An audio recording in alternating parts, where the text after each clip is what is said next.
Everybody क्या हाल चाल। बढ़िया, उम्मीद है सब कुछ ठीक ठाक ही होगा। आज हम लोग प्रश्न तो ऑब्जेक्टिव का ही है, लेकिन ये 2 अंक वाला में भी पूछता है और ऑब्जेक्टिव में कई बार पूछा जा चुका है, इसीलिए इसको हम लोग आज विशेष रूप से देख जाएंगे।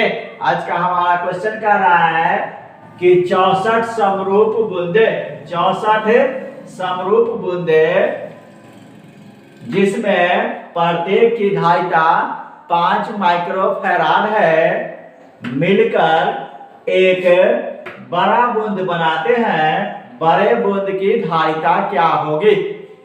एक समान रूप का 64 बूंद है जो मिलकर एक बड़ा बूंद बनाता है और इसमें प्रत्येक की धारिता दिया हुआ है 5 माइक्रोफैराड। तो बड़ा बूंद जो बनेगा उसकी धारिता क्या होगी, ये हमें बताना है।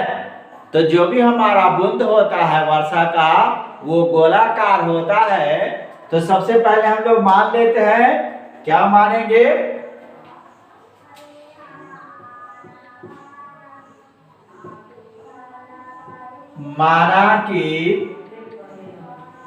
माना कि छोटी बूंद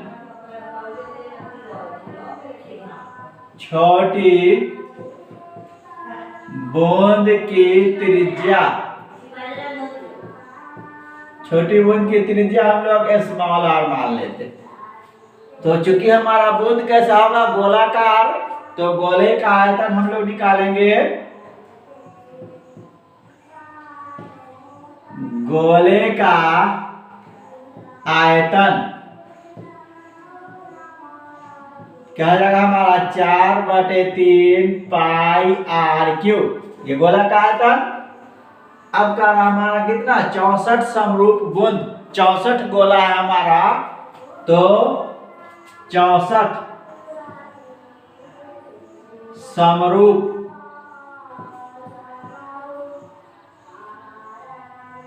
बूंद, 64 समरूप बूंदे, अर्थात ये भी हमारा गोला होगा का आयतन। इसको हम लोग 64 से गुना कर देंगे, क्या जाएगा? 64 गुने 4/3 पाई आर क्यूब। इतना हमारा होगा। ये हमारा क्या निकला? 64 समरूप बूंद के गोले का आयतन। अब ये जो हमारा है, अगर हम लोग इस टोटल को एक बड़ा गोला मान ले, तो बड़े गोले की त्रिज्या फिर हम लोग मान लेंगे, माना कि बड़े गोले की त्रिज्या, बड़े गोले की त्रिज्या हम लोग कैपिटल आर मान लेते हैं। तो गोले का आयतन, गोले का आयतन कितना हो जाएगा हमारा? 4/3 पाई आर क्यूब। ये जो बड़े गोले का आयतन है, ये 64 समरूप बूंद का जो गोला है, उसके आयतन के क्या होगा? बराबर होगा। तो इस दोनों को हम लोग बराबर करते हैं। क्या लिया हम लोग? प्रश्न से क्या कर रहा है हमारा? दोनों बराबर है। तो 4/3 पाई आर क्यूब बराबर 64 गुने 4/3 पाई आर क्यूब। ये हमारा स्मॉल आर, ये हमारा कैपिटल आर। 4/3 से 4/3 समाप्त, पाई से पाई खत्म, बचा हमारा आर क्यूब बराबर 64 आर क्यूब। इस हिसाब से अगर हम लोग कैपिटल आर निकाले, कितना हो जाएगा? 4R। कैपिटल आर बराबर 4R। अब क्या कहा था हमारा कि सबसे पहले हम लोग क्या निकालेंगे? ये तो हम लोग कैपिटल आर बराबर 4R स्मॉल आर। अब हम लोग का दिया कितना हुआ है? छोटी बूंद की धारिता दिया हुआ है 5 माइक्रोफैराड। तो छोटी बूंद की धारिता, छोटी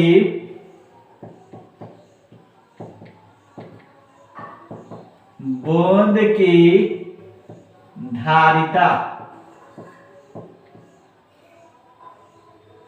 C बराबर धारिता C बराबर 4 पाई एप्सिलॉन 0 इंटू आर।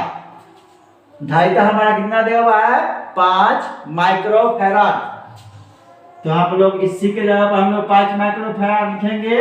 तो 4 पाई एप्सिलॉन 0 इंटू आर बराबर 5 माइक्रोफैराड।